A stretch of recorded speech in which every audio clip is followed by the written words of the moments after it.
Halo teman-teman, assalamualaikum. Apa kabar kalian semua? Aku Jessica. Aku di sini mau berbagi pengalaman, cerita lebih tepatnya yang ngena banget di hati aku tentang proses mengevakuasi ODGJ kemarin. Alhamdulillah, aku diajak langsung oleh Bang Ego untuk membantu beliau mengevakuasi ODGJ di daerah Pamanukan, Subang. Dan mungkin bagi sebagian orang itu adalah hal sepele, tapi bagi aku pribadi itu adalah hal yang tidak akan pernah aku lupakan dan sebuah pelajaran kemanusiaan yang mengajarkan kita tentang rasa bersyukur dan kepedulian atas sesama.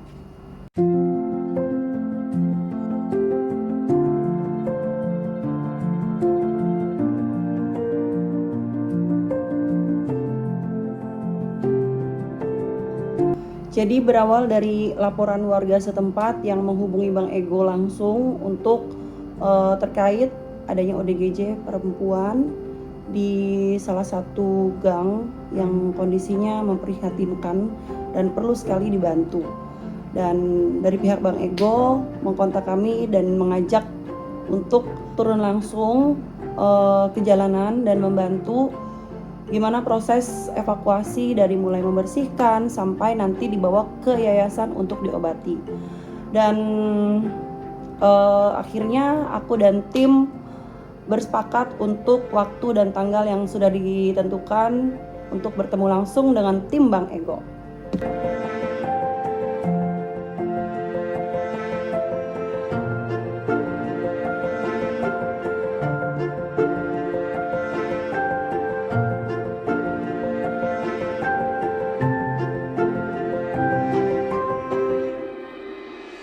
Dan setelah menempuh perjalanan cukup jauh dari Bandung ke Subang, akhirnya tim aku dan tim Bang Ego bertemu di lokasi yang sudah kita janjikan.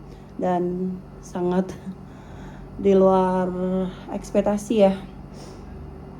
Aku pikir kayak prosesnya itu akan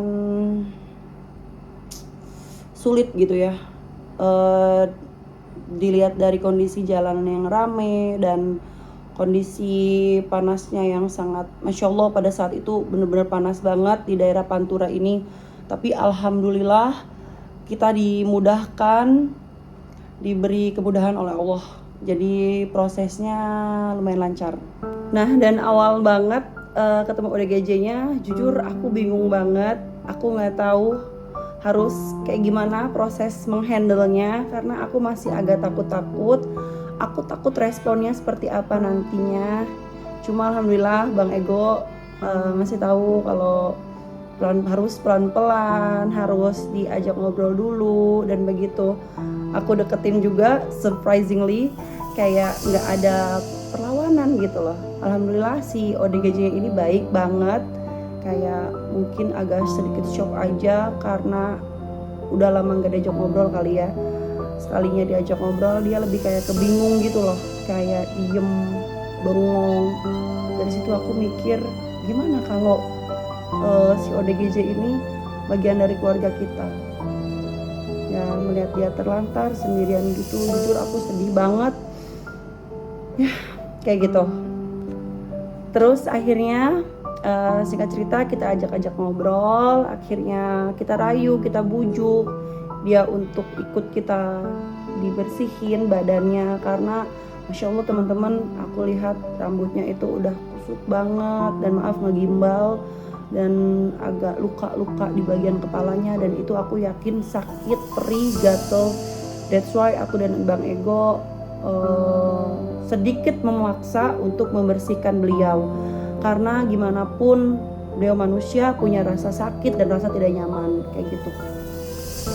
Dan akhirnya setelah dibujuk, alhamdulillah dia mau untuk dimandikan. Dan selama proses pemandian tersebut aku lihat kukunya agak kotor dan panjang-panjang. Terus aku kata Bang Ego, gak apa-apa potongin kukunya aja J gitu. Akhirnya aku potong kukunya.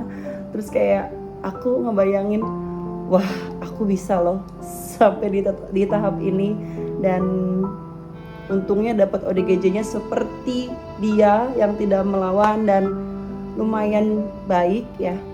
Jadi prosesnya lancar-lancar aja. Terus setelah aku potong kukunya, aku bersihin, aku juga disuruh Bang Ego untuk membantu proses membersihkan rambutnya.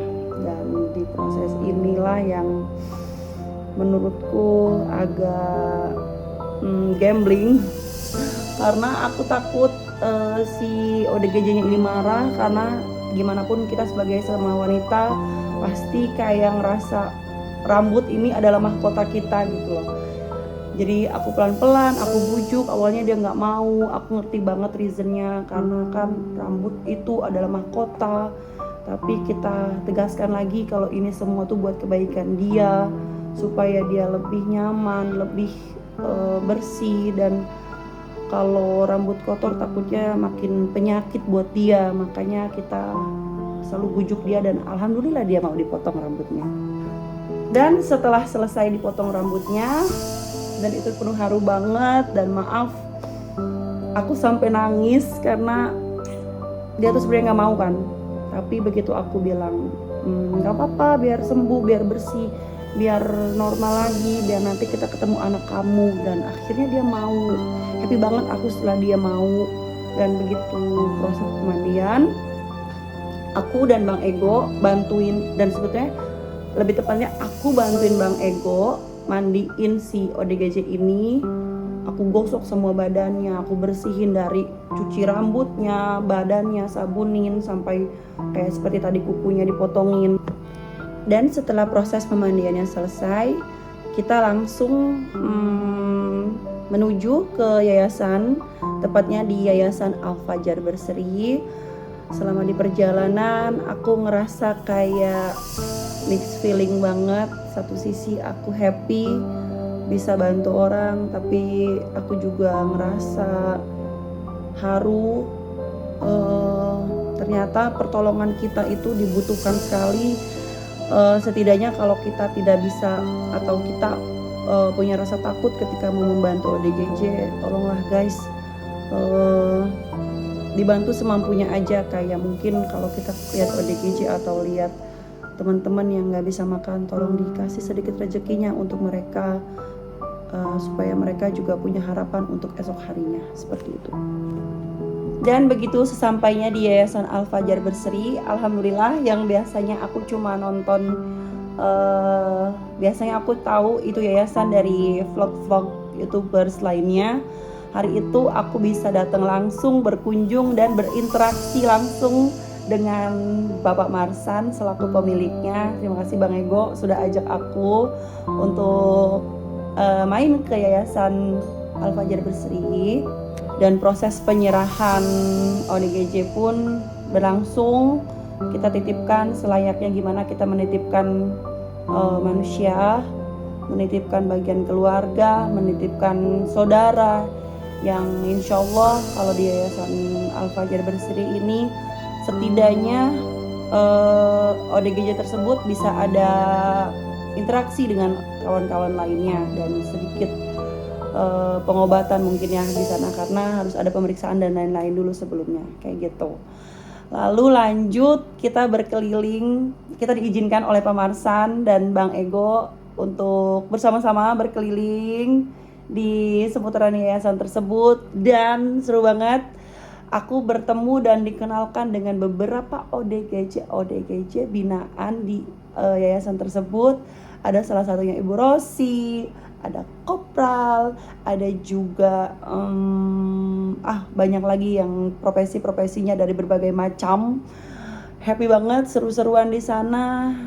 Ada sedihnya juga, kayak wah ternyata kesehatan mental itu perlu banget dijaga, karena ya biar kita semua sama-sama tahu kalau di luaran sana itu banyak sekali orang-orang dalam gangguan jiwa yang ingin sekali sembuh. Dan ya mari kita bantu sebisa kita.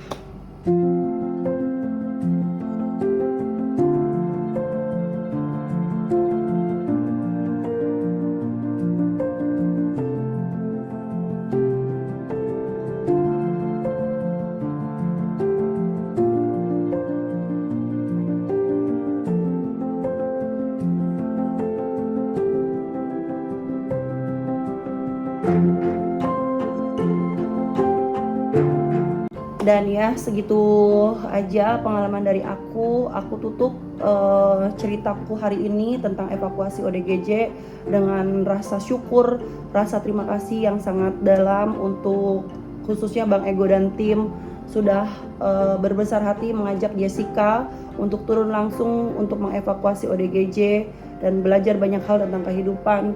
Dari Bang Ego saya belajar bahwa membantu itu tidak memerlukan balas budi, bahwa membantu itu tidak memerlukan pujian, karena dari beliau aku bisa melihat ketulusan beliau membantu sesama dengan sangat baik.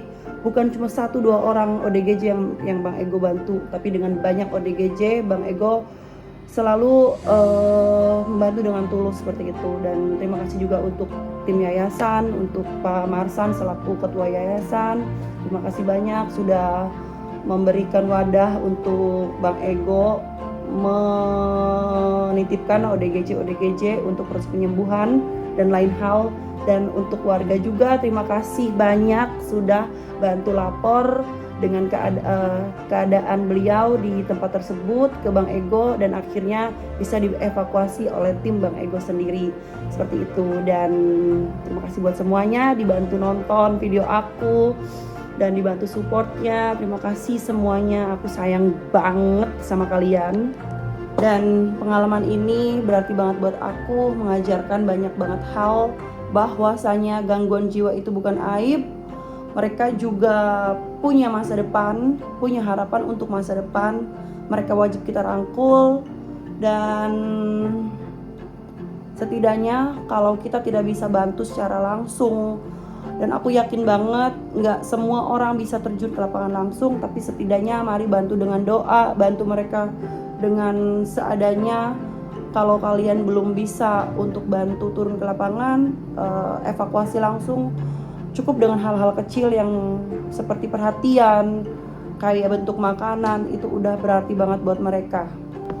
Semoga cerita aku hari ini bisa sedikit menginspirasi kalian untuk tetap berbuat baik, karena perbuatan baik sekecil apapun kalau dilakukannya dengan ikhlas, insya Allah akan berdampak besar kepada orang yang kita bantu. Seperti itu. Dan jangan lupa senyum dan sedekah. Dan aku mau ajak kalian semua guys untuk jangan pernah capek jadi orang baik. Aku juga belum baik-baik banget, aku juga masih jauh dari kata baik, cuma aku tetap berusaha. Setidaknya hidup aku harus lebih bermanfaat dari sebelumnya. Makasih sudah bantu support aku. Semoga tayangan ini meluas dan banyak yang bisa nonton video-video aku dan membawa inspirasi dan membawa berkah buat kalian semua, buat kita khususnya. Jadi bawa berkah buat banyak orang dan video aku bisa lebih baik lagi ke depannya.